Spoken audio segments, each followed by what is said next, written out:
Assalamualaikum warahmatullahi wabarakatuh. Perkenalkan, nama saya Hersa Kenanda dari kelas HKI 2C. Baik, di sini saya akan menjelaskan materi tarik tasrik bab 1, 2, dan 3. Bab 1 itu tentang definisi syariat, fikih dan permasalahannya. A. Definisi tarik tasrik dan definisi ilmu tarik tasrik. Tahrik berarti ketentuan waktu, sebagaimana yang disebutkan arka al-kitabah, arrakahu, dan drakahu. Maksudnya adalah wakatahu, yaitu menjelaskan waktunya tentang perhitungan tanggal, hari, bulan, dan tahun. Lebih populer dan sederhana diartikan sebagai sejarah atau riwayat, sedangkan syariat adalah peraturan dan ketentuan-ketentuan yang dijelaskan atau diwahyukan oleh Allah Subhanahu wa Ta'ala kepada Nabi Muhammad SAW. Sedangkan untuk manusia itu terbagi menjadi 3, yaitu keyakinan. Keyakinan maksudnya adalah aturan-aturan yang berkaitan dengan akidah. Yang kedua, perbuatan. Perbuatan ini maksudnya adalah ketentuan-ketentuan yang berkaitan dengan tindakan hukum seseorang. Dan yang ketiga itu tentang akhlak. Tentang akhlak ini maksudnya adalah tentang nilai baik dan buruk. Sedangkan tasrik berarti penetapan atau pemberlakuan syariat dan berlangsung sejak diutusnya Rasulullah Shallallahu Alaihi Wasallam dan berakhir dengan wafatnya beliau. Namun para ulama sepakat untuk memperluas pembahasan tarik tasrik ini menjadi sejarah tasrik sehingga mencakup pula perkembangan fikih Islam dan proses perkembangan fikih Islam dan proses kodifikasi serta ijtihad para ulama sepanjang sejarah umat Islam. Oleh karena itu, pembahasan tarik tasrik dimulai sejak pertama kali wahyu diturunkan kepada Nabi Muhammad SAW hingga waktu masa kini. Tarik tasrik menurut Muhammad al-Shairish adalah ilmu yang membahas keadaan hukum Islam. Pada masa Rasulullah SAW masih hidup dan sesudahnya, dengan periodasi munculnya hukum serta hal-hal yang berkaitan dengannya, membentuk ciri-ciri, spesifikasi keadaan faqih dan mujtahid dalam merumuskan hukum-hukum tersebut. Menurut Profesor Dr. Abdul Wahab, lafal tasri adalah pembentukan dan penetapan undang-undang yang mengatur hukum perbuatan muhalaf dan hal-hal yang terjadi tentang berbagai keputusan serta peristiwa yang terjadi di kalangan mereka. Jika pembentukan undang-undang ini sumbernya dari Allah Subhanahu wa Ta'ala dengan perantara Rasulullah dan kitab-kitabnya, maka hal itu dinamakan perundang-undangan Allah. Sedangkan sumbernya datang dari manusia, baik secara individual maupun kolektif, maka hal itu dinamakan perundang-undangan buatan manusia. Secara sederhana, tarik tasrik adalah sejarah penetapan hukum Islam yang dimulai dengan zaman Nabi sampai zaman sekarang. Pengertian ilmu tarik adalah ilmu yang mempelajari tentang kisah-kisah waktu terjadinya peristiwa penting yang terjadi padanya serta pengaruhnya terhadap kehidupan manusia. Sejarah ilmu mencakup latar belakang munculnya ilmu tersebut, fase-fase perkembangannya. Jika kita melihat karangan-karangan yang ada, pada umumnya sejarah ilmu ditulis secara global dan singkat. Baik, itulah penjelasan dari bab 1 yang bagian A, definisi tarik tasrik dan definisi ilmu tarik tasrik. Selanjutnya B, objek tarik tasrik Islami. Dalam hal ini saya akan menjelaskan objek kajian dari tarik tasrik atau sejarah fikih Islam. 1. Membahas kaidah fikih Islam di masa Rasulullah dan masa-masa sesudahnya, untuk menentukan masa-masa terjadinya hukum itu sendiri dan hukum-hukum yang ada dalam Al-Quran. 2. Membahas tentang keadaan fuqaha dan mujahidin yang menggali fikih Islam. 3. Serta hasil kerja atau produk mereka, fuqaha mujtahid, terhadap hukum-hukum itu sendiri. 4. Penentuan masa-masa terjadinya hukum. 5. Penentuan segala proses hukum seperti naskah dan tahsis. Sementara itu, jika tasrik dimasukkan syariah yang diartikan secara luas, pembahasan-pembahasannya meliputi segala hal yang berhubungan dengan akidah, akhlak, dan muamalah.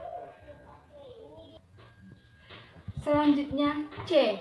Hukum samawi dan hukum konvensional.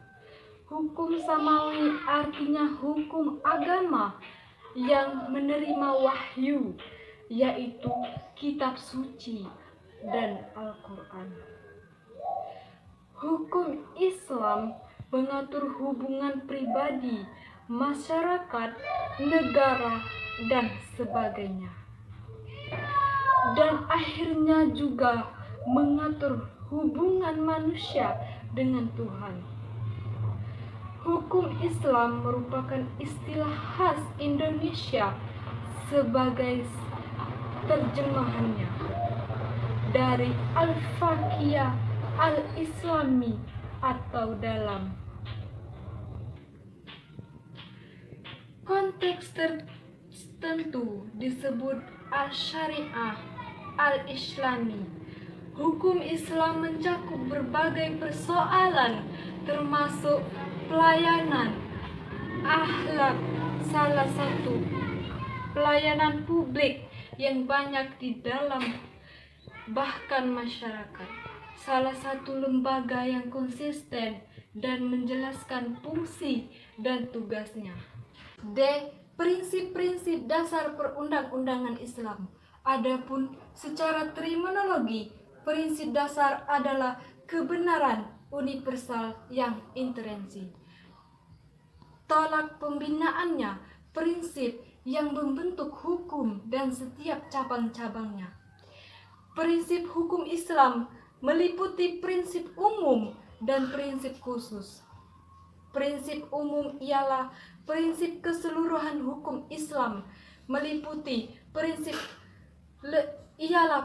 keseluruhan hukum Islam yang bersifat universal. Adapun prinsip-prinsip khusus adalah prinsip-prinsip setiap cabang hukum Islam. Prinsip perundang-undangan Islam meliputi 1. Prinsip tauhid. 2. Memperhatikan kesalahan orang banyak. Dan 3. Menunjukkan keadilan syariat atau sosial. 4. Tidak membentuk dan sedikit beban. Prinsip tauhid maksudnya adalah prinsip tauhid. Tauhid adalah prinsip umum hukum Islam. Prinsip ini menyatakan bahwa semua manusia ada di bawah satu ketetapan yang sama, yaitu ketetapan tauhid yang dinyatakan dalam kalimat la ilaha illallah atau tidak ada Tuhan selain Allah. Prinsip ini ditarik dari firman Allah Quran Surah Ali Imran ayat 64. Berdasarkan atas prinsip tauhid ini, maka pelaksanaan hukum Islam merupakan ibadah dalam arti pembahasan manusia dan penyerahan dirinya kepada Allah sebagai manifestasikan kesyukuran kepadanya. Prinsip tauhid ini menghendaki dan memposisikan untuk menetapkan hukum sesuai dengan apa yang diturunkan Allah atau Al-Quran dan Sunnah. Barang siapa yang tidak menghukumi dengan hukuman Allah, maka orang tersebut dapat dikategorikan zalim dan fasik. Quran Surah ke-5 Al-Ma'idah atau 44, 45, dan 47. Dinamika hukum sebelum Islam. Islam sebagai sebuah pemerintahan hadir di Indonesia sekitar abad ke-12 Masehi. Sebenarnya Islam sudah masuk ke Indonesia pada abad ke-7 Masehi. Saat itu sudah ada jalur internasional melalui Selat Malaka yang menghubungkan dinasti yang di Cina, Sriwijaya di Asia Tenggara, dan Bani Umayyah di Asia Barat. Sejak abad ke-17, Islam masuk ke Indonesia pada abad pertama Hijriyah atau abad ke-7 sampai abad ke-8 Masehi. Selanjutnya, bab 2, sumber penetapan hukum pada zaman Nabi SAW. Itu ada A. Al-Quran. Kata Al-Quran pada dasarnya adalah masdar. Kata tersebut memiliki kesamaan sikha dengan kata kufron dan rujhan. Allah berfirman dalam surah Al-Qiyamah ayat 17-18. Bunyinya, Bismillahirrahmanirrahim. Inna alaina jam'ah wa qur'ana fa iza qara'tahu fattabi' Qur'an. Artinya, sesungguhnya atas tanggungan kamilah mengumpulkannya di dadamu dan membuatmu pandai membacanya. Apabila kami telah selesai membacakannya, maka ikutilah bacaan itu. Al-Qiyamah 17-18.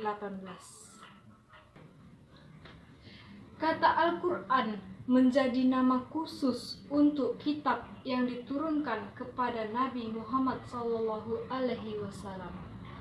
Sebagaimana Taurat adalah nama kitab yang diturunkan kepada Nabi Isa alaihi salam.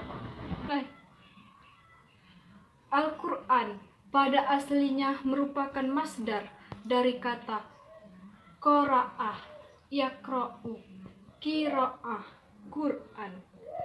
Arti Al-Quran secara bahasa adalah mengumpulkan dan menyatukan masdar dari kata ini menjadi nama khusus untuk kitab yang mulia.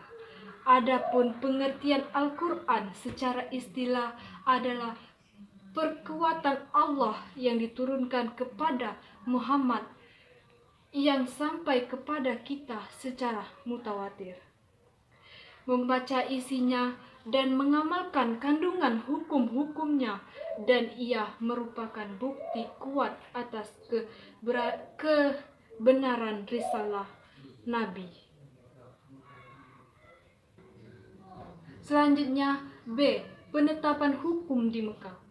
Akidah merupakan esensi syariat seluruh nabi yang diutus oleh Allah Subhanahu wa taala. Ia merupakan atas tiang-tiang agama tegak di atasnya manusia. Tidak akan menerima syariat yang Allah tetapkan kecuali jika akidah mereka lurus dan mereka beriman kepada Allah Subhanahu wa taala dan mereka mengakui keadilannya dalam uluhiyah, rububiyah dan nama-nama atau sifat-sifatnya yang mengimani alam gaib dan alam akhirat beserta semua yang berkaitan dengannya seperti perhitungan amal, pembalasan surga dan neraka. Sebab itu, akidah merupakan tujuan ulama ajakan para rasul kepada umatnya. Lalu Allah berfirman, "Wa ma arsalna mir rasuli illa nuhi ilaihi annahu la ilaha illa wa anna fa'budun." Yang artinya, dan kami tidak mengutus seorang rasul pun sebelum kamu, melainkan kami wahyukan kepadanya bahwasanya tidak ada Allah yang hak untuk disembah melainkan aku, maka sembahlah aku. Al-Anbiya ayat 25. Penetapan hukum pada fase Mekah yang berjalan secara kurang lebih 13 tahun fokus pada pembenaran akidah, memperkuat akar-akarnya dan menjaga kemurniannya.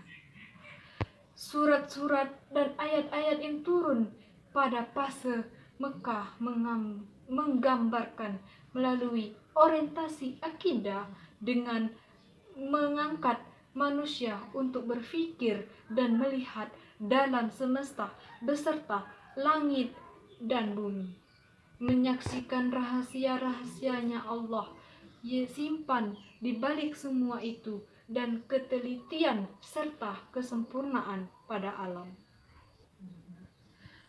Selanjutnya C. Penetapan hukum di Madinah. Saat di Mekah, akidah Islaminya telah tertanam kuat dalam jiwa kaum Muhajirin dan sebagian kaum Ansar yang telah melakukan baiat. Kemudian mereka menjadikan Madinah sebagai tempat untuk terorganisir. Penetapan hukum di Madinah mengarah pada pembentukan masyarakat dan menetapkan aturan dalam hal kemasyarakatan.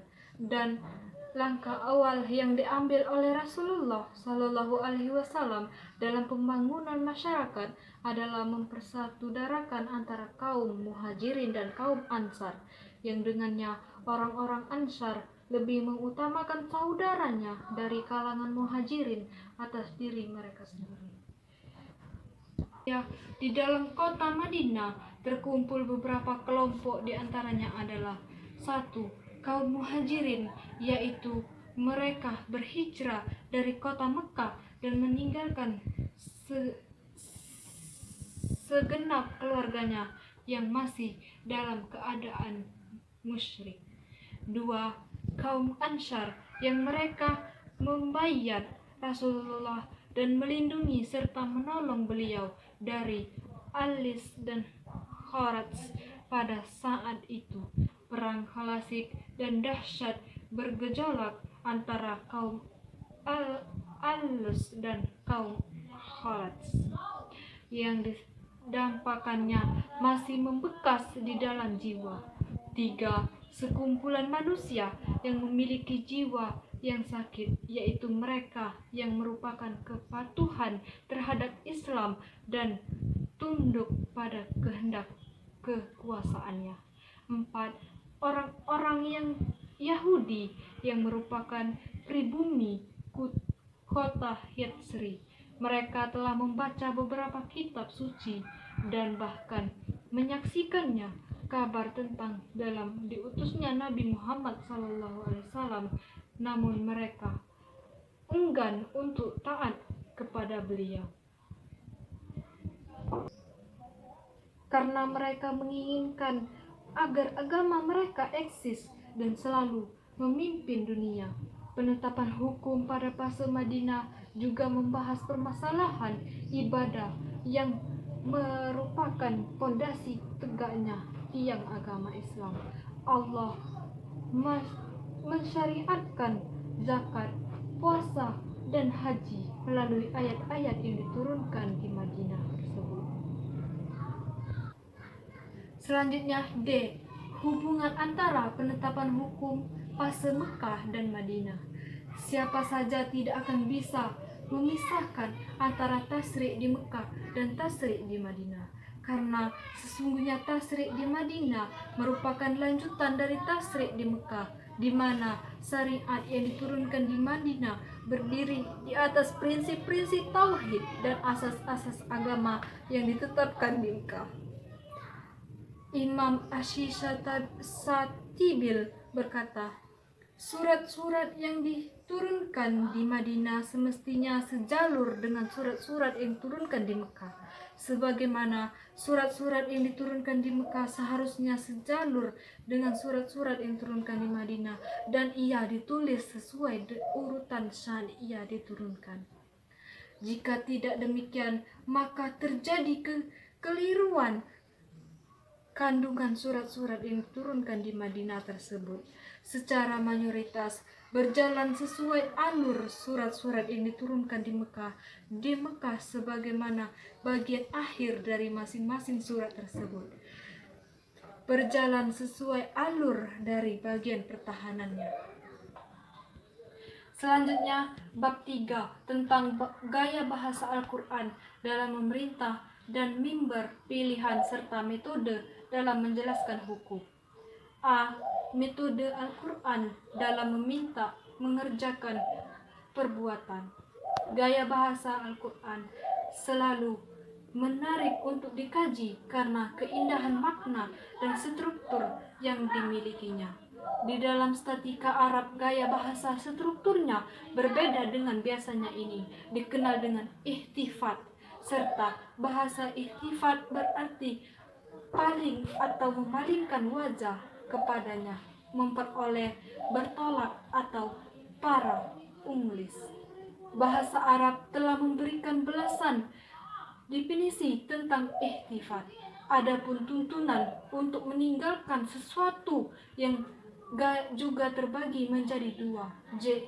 Jika berbentuk keharusan, ia adalah larangan mereka sesuatu yang diminta untuk ditinggalkan tersebut dinamakan haram.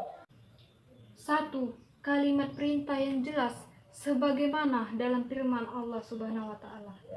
Innallahu ya'muru bil adli wal ihsani wa iyana il-qur. Seperti dalam kalimat perintah yang jelas sebagaimana dalam firman Allah Subhanahu wa taala, Quran surah An-Nahl ayat 90, yang artinya sesungguhnya Allah menyuruh kamu berlaku adil dan berbuat kebajikan, memberikan kepadamu kaum kerabat. Yang kedua, Al-Quran menggambarkan bahwa amalan tertentu yang diwajibkan bagi seluruh hamba Allah sebagaimana firman Allah dalam surah Al-Baqarah ayat 178 yang artinya, hai orang-orang yang beriman, diwajibkan atas kamu qisas berkenaan dengan orang-orang yang di bawahmu. Selanjutnya B. Metode Al-Quran dalam memerintah untuk meninggalkan perbuatan tertentu. Salah satunya 1. Kalimat larangan yang jelas seperti firman Allah Subhanahu wa taala dalam surah An-Nahl ayat 90.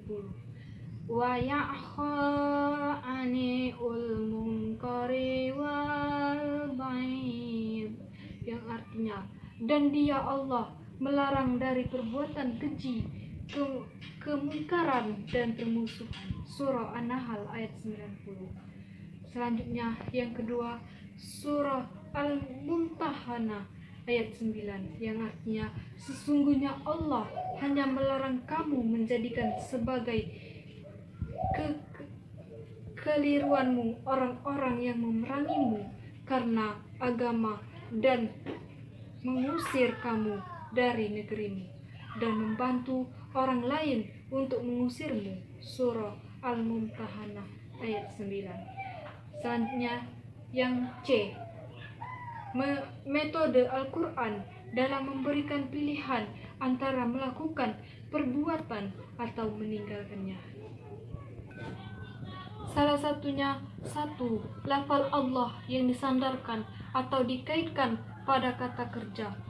Firman Allah Subhanahu wa taala, ahlat lakum bahimatul an'am, artinya dihalalkan bagimu binatang ternak. Al-Maidah. 1. Lafal Allah yang disandarkan atau dikaitkan pada kata kerja. Firman Allah Subhanahu wa taala, uhlat lakum bahimatul an'am, artinya dihalalkan bagimu binatang ternak. Al-Maidah ayat 1. Selanjutnya Surah Al-Maidah ayat 4.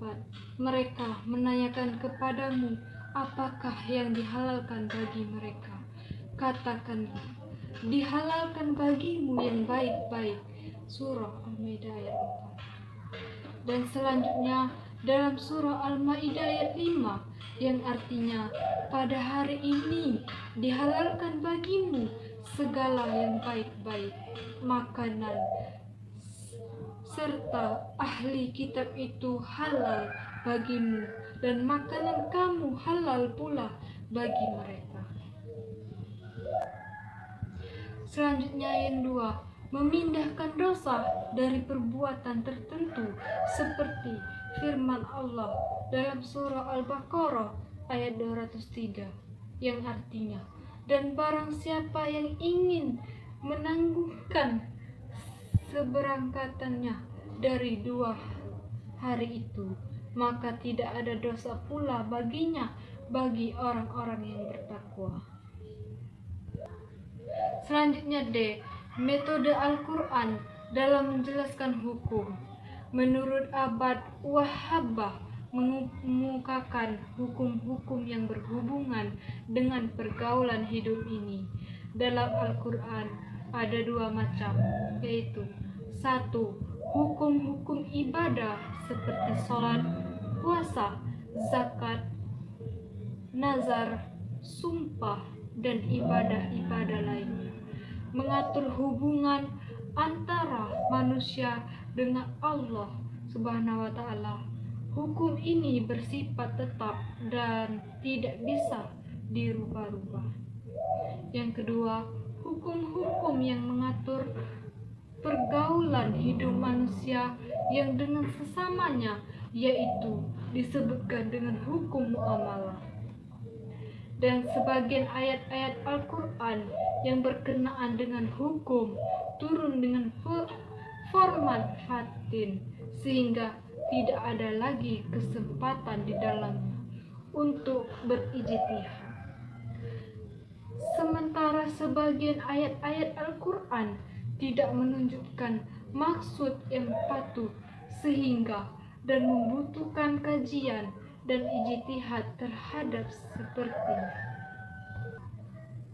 seperti permasalahan masalah batasan pengumpamaan kepada dalam melaksanakan berwudu, dan masalah yang kewajiban menafkahi wanita yang ditalak 3 kali. Dan metode penjelasan Al-Quran tidak sama seperti penjelasan dalam undang-undang positif, menyebutkan perintah dan larangan sikap manusia untuk segera untuk menolak mana untuk memenuhi tuntunan ketentuan terhadap hukum Allah dan kemarahannya. Baik, terima kasih. Itulah materi dari saya, yang materi dari bab Tarik Tasrih bab 1, 2, dan 3. Jika ada kesalahan dan kekurangan, saya mohon maaf, dan saya akhiri. Wassalamualaikum warahmatullahi wabarakatuh.